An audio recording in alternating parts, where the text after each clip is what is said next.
في سنة 2003 في الكويت كان في بنوتة صغيرة عندها 17 سنة اسمها نصرة. في الوقت ده نصرة اتقدم لها شخص اسمه زايد وكان عنده 37 سنة. أهل نصرة وافقوا على زايد وتمت الجوازة، وعلى الرغم من فارق السن ما بينهم إلا إن حياتهم الزوجية كانت مستقرة وهادية. بعدها على طول نصرة خلفت أول طفلة ليهم وكانت بنوتة وسموها شقحة.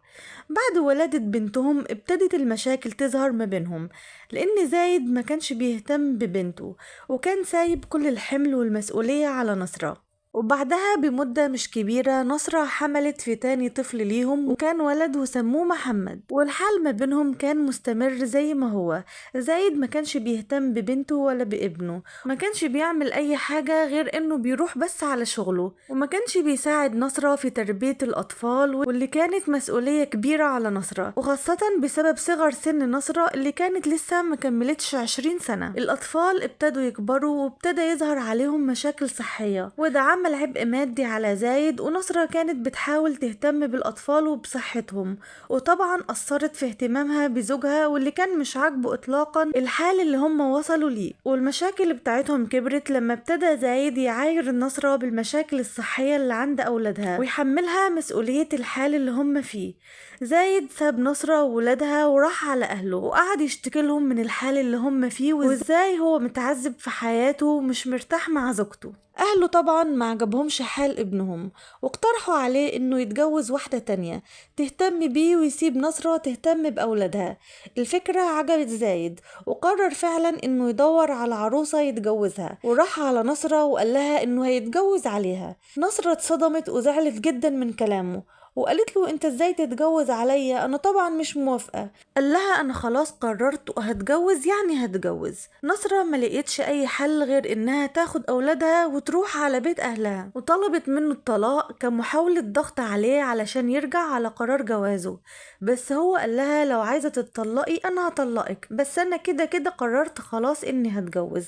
وفعلا حصل الطلاق، وزايد فضل يدور على عروسة، وبالفعل بعد شهور زايد لقي عروسة وتقدم لها، واهل العروسة وافقوا عليه وحددوا ميعاد الفرح اللي قرروا انه هيكون في يوم 15 اغسطس 2009 في مدينة الجهراء بالكويت، والفرح هيتعمل قدام البيت اللي هيعيشوا فيه. اخوات زايد فضلوا يبعتوا صورة العروسة الجديدة لنصرة علشان يغزوها ويحرقوا دمها، وطبعا الحركة دي وجعت نصرة وحست ان الموضوع خلاص ابتدى يدخل في الجد.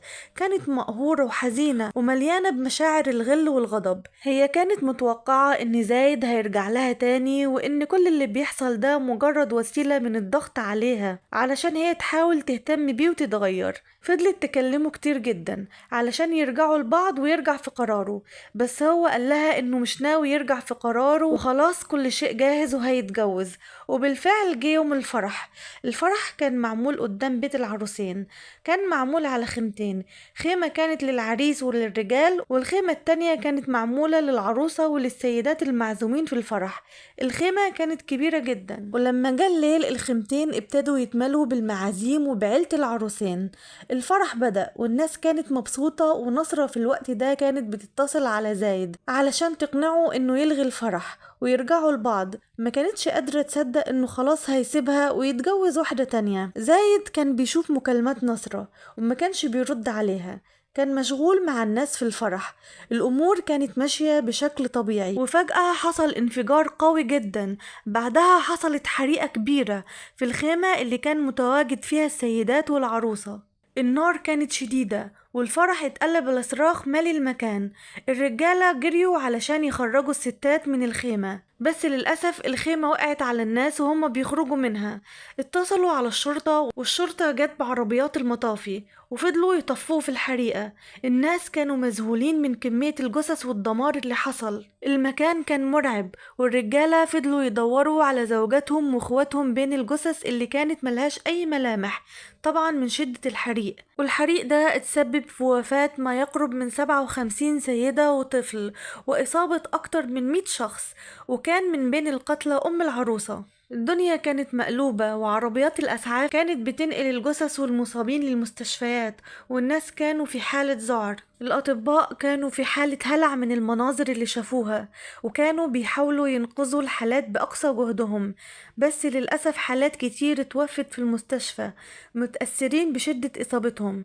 الشرطة فضلت تحقق في الحادثة، وراحوا على مكان الخيمة، واكتشفوا ان المادة اللي مصنوعة منها الخيمة كانت سريعة الاشتعال، يعني لو اي حد رمى اي مادة مشتعلة هتحرقها في دقايق. زايد وعروسته نجوا من الحريق لانهم كانوا برا الخيمة ساعة وقوع الحريق.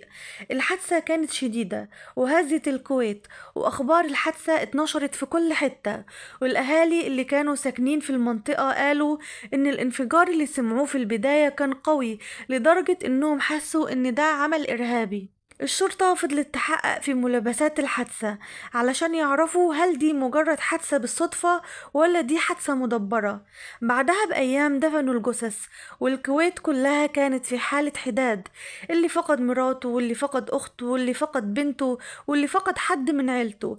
الحزن كان في البلد كلها. الشرطة فضلوا يعملوا تحقيقات قوية. الحادثة كانت باينة إنها حادثة عادية، بس بعد التقرير اللي ظهر من الأدلة الجنائية الموضوع اتغير، علشان التقارير دي أكدت إن الحادثة دي مدبرة. لأنه أثناء بحث الشرطة والمعمل الجنائي في موقع الحريق، رجال الشرطة لقوا شيء قلب القضية رأسا على عقب. هم بيتفقدوا مكان الواقعة لقوا إزازتين، فالشرطة أخدوا الأزايز دي علشان المعمل يحقق فيهم ويعرفوا إيه اللي جوه الأزايز دي بالظبط، والمعمل بين إن الأزايز دي فيها بنزين.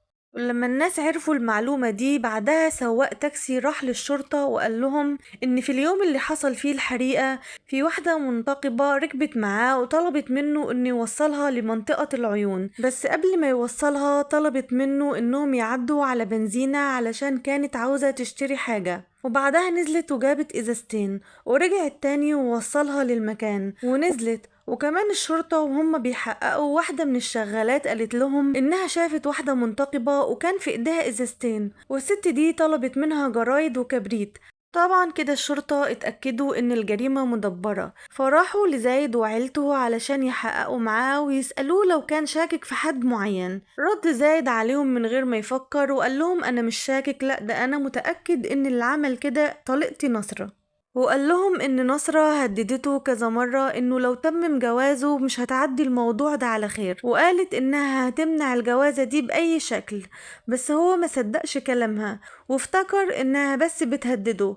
بعدها الشرطة راحوا على بيت اهل نصرة علشان يحققوا معاها، او بمعنى ادق علشان يقبضوا عليها. واول لما وصلوا واجهوها بكل الادلة، نصرة فضلت تعيط وتصوت وكانت في حالة انهيار.